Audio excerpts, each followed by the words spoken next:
Assalomu alaykum aka. Xush kelibsiz. Yaqinda uylandim. Ikkita gul bering, bittasi onamga, bittasi xotinimga.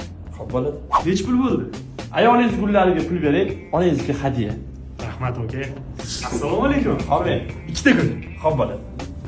Nech pul bo'ldi? Bittasiga to'laysiz, oyingizga hadya. Rahmat aka. Bu oyingizga hadya. Rahmat.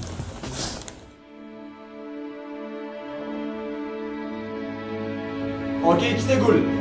Bittasi har doimgidek onangizgami? Yo'q, qizlarimga. Assalomu alaykum. Xush kelibsiz. Ikkita gulmi? Bitta. Agar onangizga olgan bo'lsangiz hadya.